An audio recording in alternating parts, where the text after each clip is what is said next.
দক্ষিণেশ্বর মন্দির তৈরির কিছু অজানা তথ্য।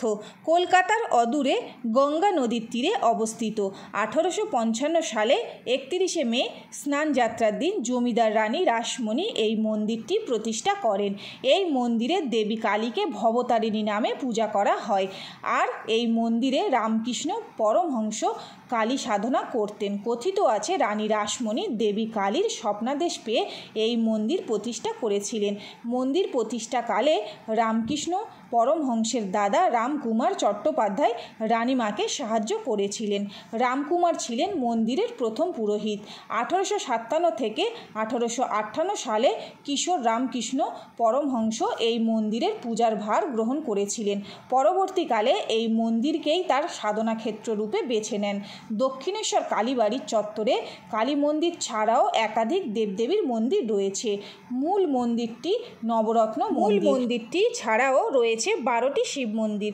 দক্ষিণেশ্বর মন্দিরটি তৈরির পিছনে একটি লম্বা কাহিনী রয়েছে, যা এখনও অনেকেই জানে না। 1847 সালে ধনী বিধবা রানী রাসমণি দেবী অন্নপূর্ণাকে পূজার জন্য কাশীতে তীর্থযাত্রার আয়োজন করেন।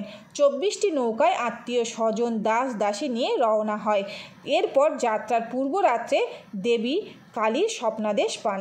দেবী তাকে বলেন, কাশী যাবার প্রয়োজন নেই, গঙ্গা তীরে একটি মন্দির গড়ে আমার মূর্তির প্রতিষ্ঠা করে পূজা কর, আর সেই মূর্তিতে আবির্ভূত হয়েই আমি পূজা গ্রহণ করব।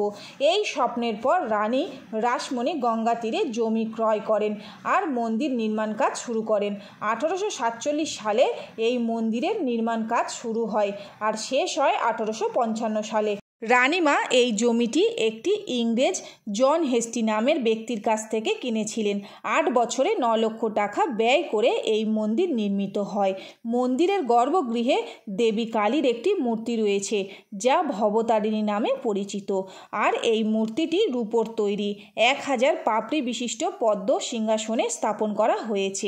আর এই মন্দির উদ্বোধনের পর মাত্র 5 বছর 9 মাস বেঁচে ছিলেন রানী রাসমণি।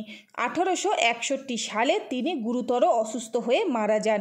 তার মৃত্যুর পর তার জামাইরা তাদের নিজ প্রাঙ্গণে দুর্গাপূজা করতে শুরু করেন।